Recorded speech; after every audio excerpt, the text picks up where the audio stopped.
अब जोसेफ विजय के सामने सबसे बड़ी चुनौती है चुनाव के दौरान किए गए अपने वादों को पूरा करना। यह भी एक गंभीर समस्या है जो देश के हर राज्य को एक न एक दिन इसका सामना करना पड़ेगा। तमिलनाडु आज हमारे देश का सबसे कर्जदार राज्य है, जिस पर सबसे ज्यादा लगभग 10 लाख करोड़ रुपए का कर्ज है। लेकिन बड़ा सवाल यह है कि जोसेफ विजय अपने चुनावी वादों को पूरा करने के लिए पैसा लाएंगे कहां से। कुछ आंकड़े देखिए।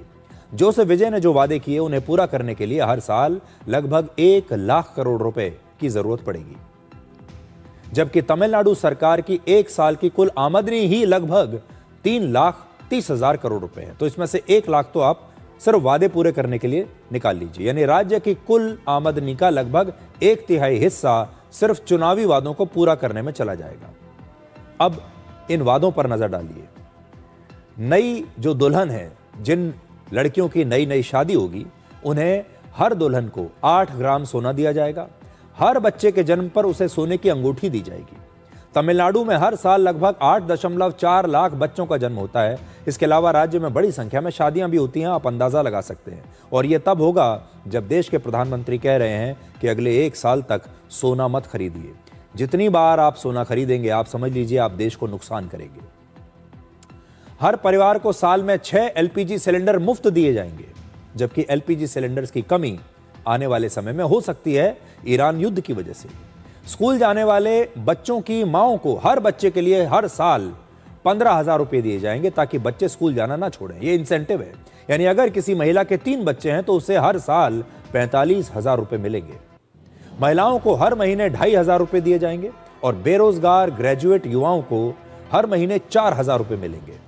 कृषि मजदूरों को हर साल 10,000 रुपए मिलेंगे और किसानों का कर्ज माफ कर दिया जाएगा। इसके अलावा कॉलेज के छात्रों के लिए हेल्थ इंश्योरेंस, लोन और छात्रवृत्ति जैसी कई और नई घोषणाएं की गई हैं।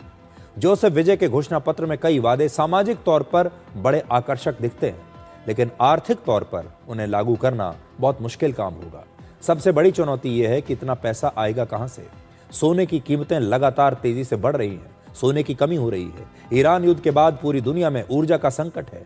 तेल और गैस सप्लाई को लेकर बहुत बड़ी चुनौती हमारे देश के सामने है। ऐसे में हर परिवार को हर साल 6 एलपीजी सिलेंडर आप कहां से लाकर देंगे। अब जरा तमिलनाडु की आर्थिक स्थिति देखिए। तमिलनाडु पर लगातार कर्ज बढ़ता जा रहा है। वर्ष 2020 में तमिलनाडु पर लगभग 6 लाख करोड़ रुपए का कर्ज था 2020 में। 2021 में बढ़कर 7 लाख करोड़ हो गया। 2024 में यह कर्ज बढ़कर 10 लाख करोड़ रुपए तक पहुंच गया और आज तमिलनाडु का कर्ज उसकी जीडीपी का 26% हो चुका है। 2023 में तमिलनाडु की आमदनी 2,64,000 करोड़ रुपए थी, जो 2025 में बढ़कर 3,31,000 करोड़ रुपए हो गई। लेकिन जिस अनुपात में तमिलनाडु का कर्ज बढ़ रहा है, उस अनुपात में उसकी आमदनी नहीं बढ़ रही। ऐसे में जोसेफ विजय के लिए अपने चुनावी वादों को पूरा करना एक बहुत मुश्किल काम होने वाला है। अब एक और खबर आपको वहां से बता देते हैं। जोसेफ विजय को समर्थन देने के मुद्दे पर एआईएडीएमके यानी जयललिता की पार्टी अब 2 गुटों में बंट गई है। पूर्व मंत्री एसपी वेलुमणि के नेतृत्व वाले गुट ने जोसेफ विजय को समर्थन देने की घोषणा कर दी है और एआईएडीएमके के पास इस समय कुल 47 विधायक हैं। वेलुमणि वाले गुट का दावा है कि उसके पास 30 विधायक हैं। दूसरा गुट है पार्टी के महासचिव के पलानी स्वामी के साथ। वो जोसेफ विजय को समर्थन नहीं देना चाहते।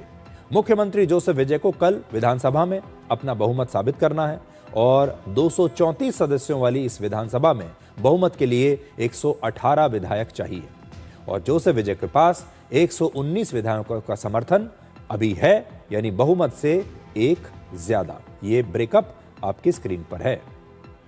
तो तमिलनाडु में बहुत कुछ चल रहा है इस समय। अगर आप तमिलनाडु को देखेंगे तो ऐसा लगता है जैसे कोई फिल्मी कहानी तमिलनाडु की राजनीति में चल रही है। और जब जोसेफ विजय एक फिल्म स्टार के तौर पर बड़ी बड़ी फिल्मों में काम करते थे, रोल्स करते थे, गरीबों के मसीहा बनते थे, एक दिन में चुटकी बजाते ही गरीबों की सारी समस्याओं को सुलझा दिया करते थे। फिल्मों में अक्सर ये दिखाया जाता है कि हीरो मुख्यमंत्री बन जाता है, हीरो किसी बहुत बड़े पद पर आ जाता है और फिर हीरो जो होता है वो सब कुछ ठीक कर देता है। अब उनके असली जीवन में वो एक फिल्म स्टार से मुख्यमंत्री बन गए हैं। अब ये देखना है कि मुख्यमंत्री बनने के बाद आगे की जो स्क्रिप्ट है वो फिल्मी स्टाइल में चलेगी या फिर उन्हें हकीकत में कुछ और ही कहानी नजर आएगी।